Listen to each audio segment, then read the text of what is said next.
And we're back with part 2. Should I change the camera angle just to kind of keep things interesting? Yeah, let's change the camera angle just a little bit. Yeah. Make it a little more interesting. Yeah. How's that? How's that for you? So yeah, I see some of my stuff. Here's my bike. I got to get on that. I haven't done my exercise yet today. There's a painting of the Claverick Reformed Church that my brother and I had commissioned for my parents who got married there in 1955. And of course you see the Berninger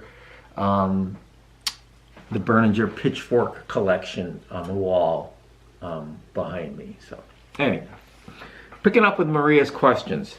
What is Joe's reaction when they mention Lily Dyer? Well, we're going to take a look at that. I'm circling that one, Maria.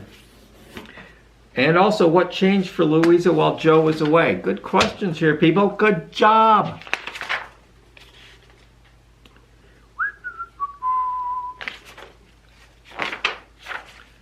All right, so third page of the story. 14 years. I'm reading right from the story. In that length of time,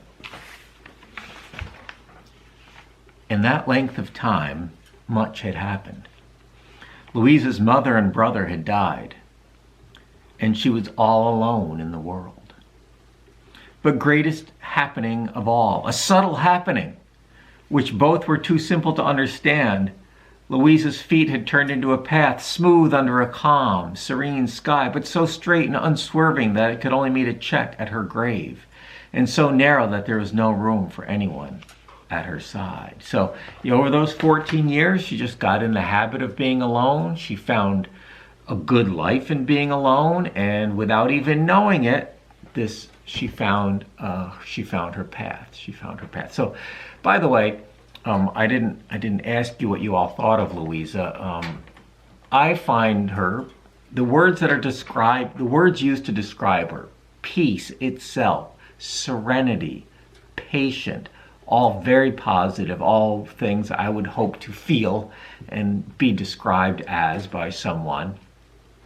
However, some of her habits are odd. She sews and she unsews a seam. She picks up the stems from currants, berries. When I'm outside and I'm picking stems off something, I throw them in the lawn. She's cleaning them up off, and it's not even a lawn. People didn't have lawns. So yeah, she has some weird habits. We all do. But she's at peace, right? She has a good life. Very good. Yep, good, very, very good, Maria. Cindy.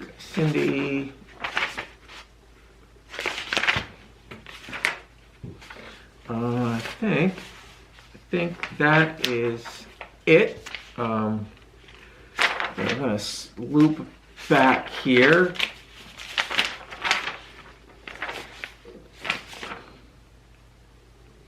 Oh, no, it's not. It's not it. I have one more page. Cindy. Was Louisa... Ooh, Cindy. Getting right to the heart of the matter here.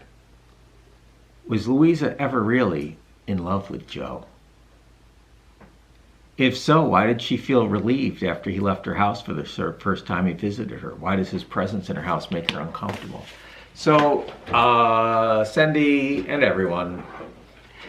Negative. I don't think she ever loved Joe. Where do you get that from, Professor Berninger? From the story. Louisa's first emotion when Joe Daggett came home, he had not told her he was coming, was consternation. That is like unhappy worry, consternation. Although she would not admit it to herself and never dreamed of it. And he never dreamed of it. 15 years ago, she had been in love with him. At least she considered herself to be. That's not very romantic, is it? Valentine's Day is coming. Would you like to get a Valentine's Day card that says, I love you? At least I consider myself to be. That's a big N-O.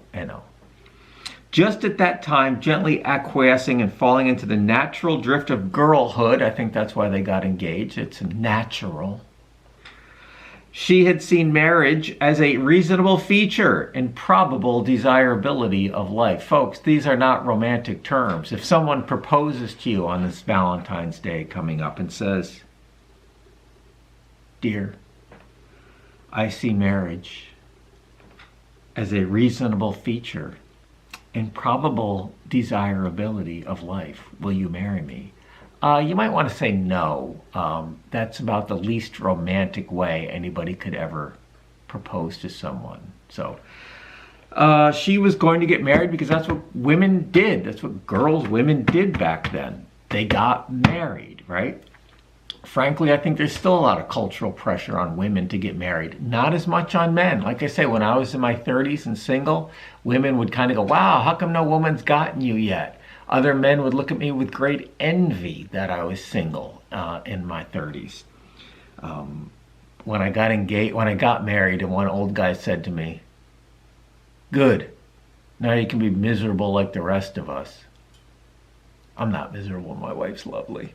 And I was 40 when I got married, so hey, why not? Enough about me. So, Cindy,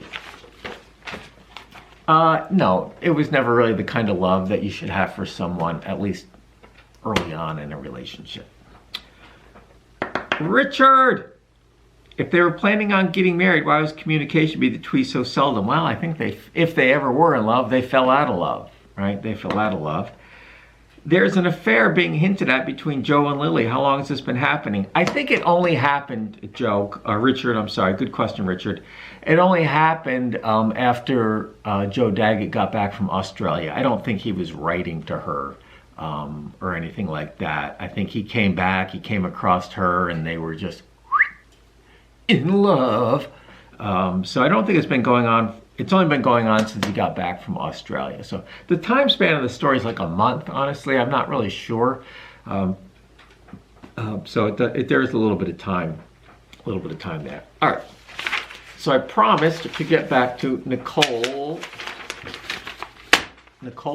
excellent question. They're all good questions, people. Why did Louisa not confront Joe about Lily? So let's back up a little bit here. About 3/4 of the way through the story, Louisa's out for a walk at night alone. There's a shocker, right? She sits on a stone wall to think about life. I don't know. It's a good thing to do, though. And she hears voices. And she thinks, "Oh, I'm going to get out of here." And then she realizes it's Joe and Lily, and she stops thinking about getting out of there. And she hears them kind of profess their love for each other, right? It's really annoying because they're trying to outdo each other with their honor. "I wouldn't leave Louisa tomorrow," and Lily says, "I wouldn't have you if you left her." And they're trying to outdecent each other. I just want to kick them both in the shins here. And then Joe, if they really don't intend to get together and he wants to be honorable, he shouldn't be out walking at night with another woman when he's getting married in a couple weeks, right? Right, people? You know this. Okay. So Joe finally says,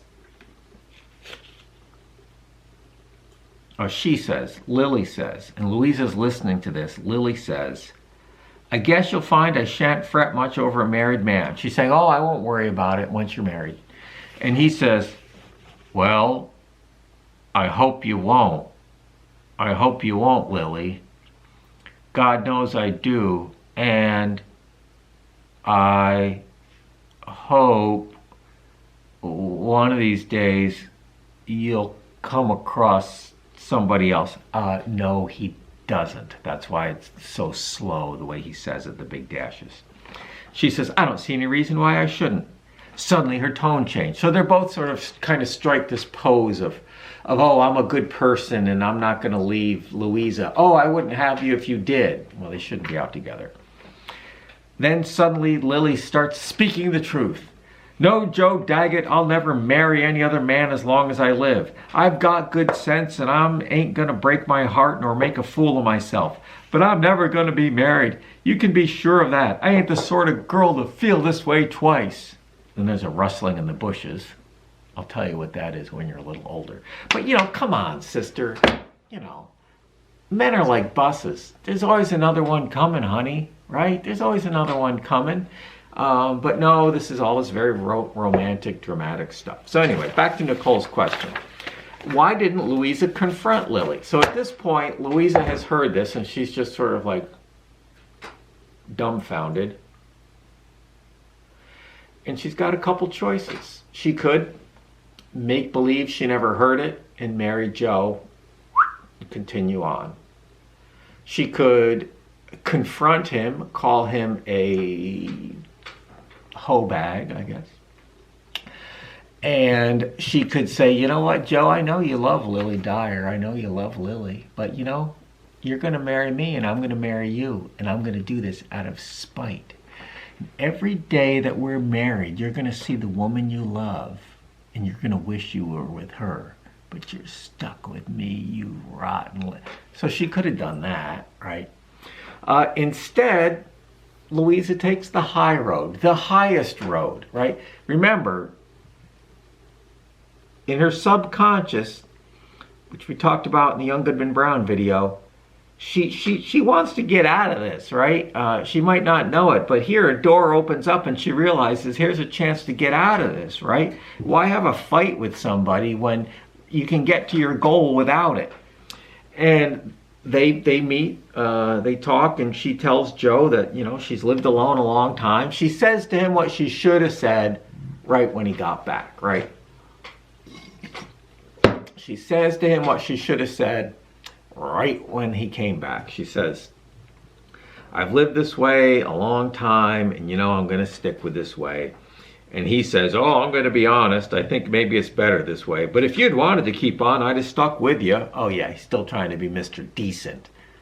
I don't know. I'd be biting my tongue not to out him for being a nighttime walker with another woman. But anyway, Louisa's class. She's all class here. I hope I would be good enough to do what she did. And they break up, and they part more tenderly than they had in a long time. You ever break up with somebody and suddenly you just feel closer to that person than you have in a long time? The intensity, the emotion of breaking up, and a sense of loss pushes you back together one last time or a couple times. Happens. It's okay. It's okay, people. And then Louisa feels like a queen. She cries a little that night. The author's showing her to be human. She's not some crazy robot washing windows. She likes to wash windows. She cries a little that night to show she's human. The author has her do that. And then she wakes up the next morning like a queen whose kingdom has been saved. So while I'm thinking of it, there's one other paragraph and section I want to get into, but this is a feminist story, all right? Mary Wilkins Freeman writes a lot of her stories are set in New England, and it's about women asserting themselves in some manner. This is a time period when women were second-class citizens. They could not vote, right? It's America. The essential thing about being an American is voting. Women were denied that. Couldn't borrow money without the husband's permission, all sorts of things. They were truly second-class citizens. And Mary Wilkins Freeman is saying, you know what? Louisa doesn't need a man. She's doing fine by herself. She lives inexpensively. Life was very cheap then. And there's nothing wrong with that. She's peace itself. She's serene. And if she had married Joe, what would have happened? Anybody? Yes, exactly. She would have had to leave her little house for a bigger house, much harder to clean and care for. She'd have to cook for Joe, and I bet he eats a lot. Take care of her mother-in-law, who doesn't seem too awesome, right? My mother-in-law is awesome, but this one doesn't seem that way. And she may have had a baby or two or three, which was brutal. So she'd go from this beautiful little life in her little house, feeding her dog, it'd be nice if he could get loose, but, to managing a house, basically probably being half farmhand, processing milk into butter, taking care of my mother-in-law, kids. No. That would not be better. And that's what this story is telling us. There's nothing wrong with being a single woman. As the 1970s bumper sticker said, A woman needs a man like a fish needs a bicycle. We'll continue on with part 3 in a moment.